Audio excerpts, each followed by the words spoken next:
ये माजी जो मेरी तन्हाइयों के साथ रहता है, ये एक नादान बच्चे की तरह तन्हाई को मेरी, ये एक नादान बच्चे की तरह तन्हाई को मेरी इशारा करता है ठोड़ी पकड़कर और कहता है।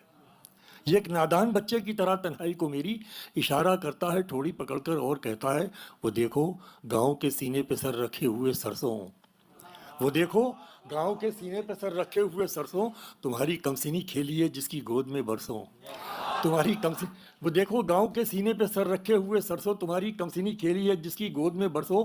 नुकूशे पासे अब तक हर गली की मांग रोशन है, नुकूशे पासे अब तक हर गली की मांग रोशन है, अभी तक गोद फैलाए हुए डेरे का आंगन है, अभी तक गोद फैलाए हुए डेरे का आंगन है, लचकती, अभी तक गोद फैलाए हुए डेरे का आंगन है, रसीली जामनों के दुनिया का सबसे कमज़ोर पेड़ है। शायरी बनाता हूँ, मुलाजा कीजिए कि रसीली जामनों के पेड़ की कमज़ोर शाखों ने, रसीली जामनों के पेड़ की कमज़ोर शाखों ने तुम्हारी उंगलियों का हर निशान महफूज रखा है। रसीली जामनों के पेड़ की कमज़ोर शाखों ने तुम्हारी उंगलियों का हर निशान महफूज रखा है। लबों पर झील की गहराइयों के है बस एक शकवा, लबों पर झील की गहराइयों के है बस एक शकवा कि जब से तुम गए हो कोई भी हम तक नहीं आया। लबों पर झील की गहराइयों के है बस एक शकवा कि जब से तुम गए हो कोई भी हम तक नहीं आया।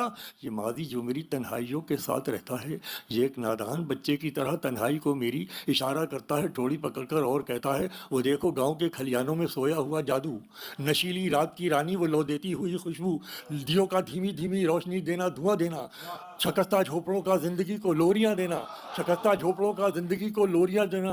खनकती है रसोई घर में अल्लड़ चूड़ियाँ अब तक, खनकती है रसोई घर में अल्लड़ चूड़ियाँ अब तक, भरा की पूलियाँ लाती हैं सर पर बूढ़ियाँ अब तक, भरा की पूरियाँ लाती हैं सर पर बूढ़ियाँ अब तक, भरा की पूरियाँ लाती हैं सर पर बूढ़ियाँ अब तक। ये माजी जो मेरी तन्हाइयों के साथ रहता है, ये कहता है कि मैं गुजरी हुई बातों में खो जाऊं।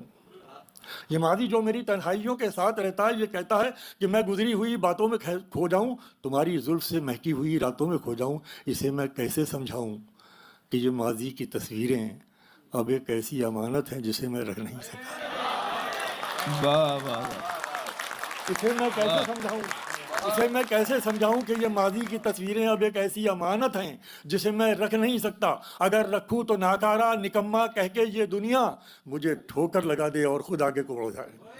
अगर रखूं तो नाकारा निकम्मा कह के ये दुनिया मुझे ठोकर लगा दे और खुद आगे को बढ़ जाए। मेरी पसमानदगी पर हर नज़र उठे तरस खाए, मुझे मुर्दा अजायब घर की इसलिए, मुझे मुर्दा अजायब घर की ऐसी मूर्ति समझे जो सबको इसलिए प्यारी है कि काफ़ी पुरानी है। वाह वाह सर, गजल गजल गजल।